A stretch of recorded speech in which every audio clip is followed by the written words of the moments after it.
बेकसूरों को जेल में डाला जाएगा और दंगाई प्रवचन देंगे, जवाब तो मांगा जाएगा। जब इकोनॉमी धराशायी हो, कूटनीति में भारत पूरी तरह से घिर गया हो, मगर मुख्यधारा की मीडिया में पूरी तरह से सन्नाटा हो, तो जवाब तो मांगा जाएगा ना।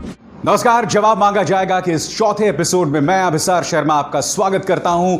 और कार्यक्रम के आगाज से पहले मैं आप सबसे अपील करना चाहूंगा कि इस कार्यक्रम को लाइक करें, शेयर करें और हमारे चैनल टैलेंटेड इंडिया को न सिर्फ सब्सक्राइब करें बल्कि उस बेल आइकन को भी जरूर दबाएं ताकि जैसे ही मैं कोई शो करूं सीधे आपके फोन्स तक पहुंच जाए।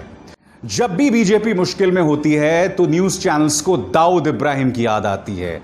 मैं आपको एक बहुत ही दिलचस्प पड़ताल पेश करने वाला हूं जिस पर आप गौर जरूर कीजिएगा। दाऊद इब्राहिम, जी हां, यह शख्स जब भी भारतीय जनता पार्टी सरकार किसी मुश्किल में होती है ये सज्जन अवतरित हो जाते हैं। अब मैं आपको समझाने वाला हूं कैसे। जी हां, कोरोना संकट के बीचों बीच आपके सामने 11 मई को यह खबर आती है और यह खबर क्या कहती है कि दाऊद इब्राहिम, हाफिज सईद और आईएसआई तीनों मिलकर 26/11 जैसा आतंकवादी हमला करने जा रहा है। इसको लेकर कोई सरकारी बयान नहीं आता, सिर्फ न्यूज चैनल्स पर यह खबर जो है प्रसारित होती है। जी हां, बिल्कुल कोरोना संकट के बीचों बीच जब केंद्र सरकार की आलोचना हो रही है कि आपने सिर्फ 4 घंटे का वक्त दिया लॉकडाउन से पहले, आप थाली बजाओ ताली बजाओ की बात कर रहे थे, मोमबत्ती जलाओ की बात कर रहे थे, तब अचानक 11 मई को यह खबर आ जाती है कि दाऊद इब्राहिम, हाफिज सईद और आईएसआई मिलकर भारत में एक आतंकवादी हमला करने जा रहे हैं। उसके बाद कुछ दिनों बाद 5 जून को, जी हां, यह वो वक्त है जब यह खबरें सामने उभर कर आ गई थीं कि फिंगर 4 तक यानी कि भारतीय जमीन पर चीनी सेना ने कब्जा कर लिया है। फिंगर 8 जहां तक भारत एलएसी मानता है और फिंगर 4 जहां तक चाइना एलएसी मांगता है, यानी कि भारत जिसे अपनी जमीन मानता है उस 8 किलोमीटर में चीन ने अपना कब्जा कर लिया था। तब अचानक ये खबर आती है। खबर क्या आती है कि दाऊद इब्राहिम और उनकी पत्नी कोरोना वायरस से संक्रमित हैं। ये देखिए, बात वहां नहीं रुकती। फिर अगले ही दिन ये न्यूज चैनल क्या कहता है कि दाऊद इब्राहिम की मौत हो गई है। इतनी बड़ी खबर इस न्यूज चैनल में आई और गायब हो गई। वो आदमी जो 1993 बम धमाकों का आरोपी है, गुनहगार है, उसको लेकर एक चैनल एक छोटी सी खबर दिखाता है और उसकी कोई चर्चा नहीं होती है।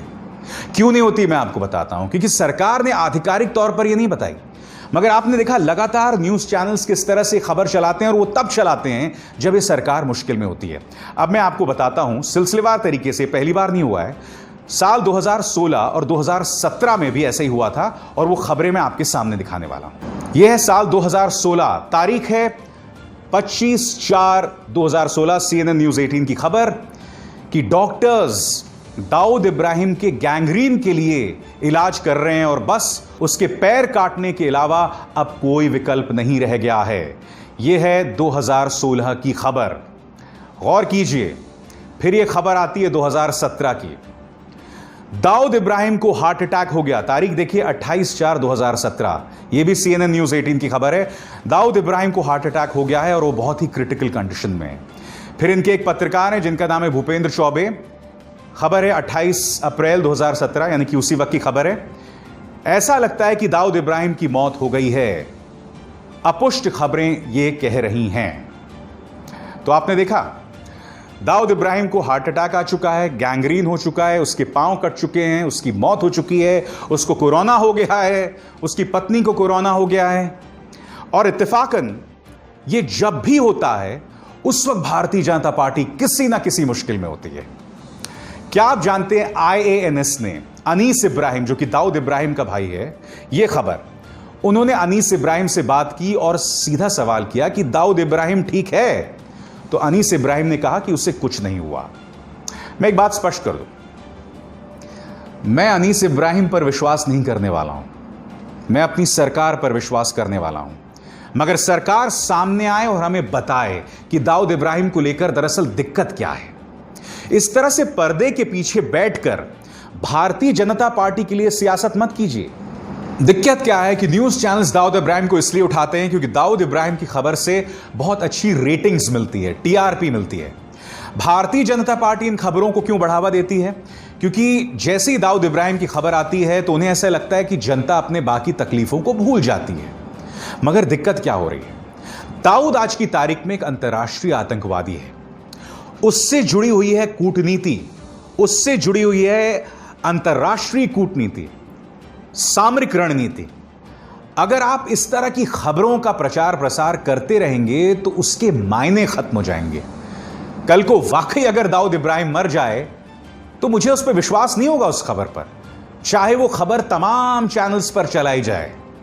इसलिए न्यूज चैनल से अपील, भारतीय जनता पार्टी से अपील और पर्दे के पीछे बैठकर जो लोग ये सियासत करते हैं, जो इन खबरों को प्लांट करवाते हैं न्यूज चैनल में, उनसे हाथ जोड़कर अपील कि भाई दाऊद इब्राहिम को लेकर इस तरह की सियासत करना बंद करें, क्योंकि हमें उस पर विश्वास कतई नहीं होता।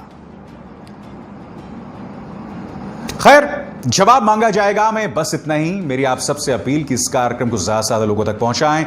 इसे न सिर्फ लाइक और शेयर करें, बल्कि जैसे मैंने शुरुआत में कहा कि बेल आइकन भी जरूर दबाएं, ताकि जैसे ही मैं कोई शो करूं सीधे आपके फोन तक पहुंच जाए। नमस्कार। अगर आपको हमारे वीडियोस पसंद आए तो प्लीज लाइक करें, सब्सक्राइब करें और शेयर करें।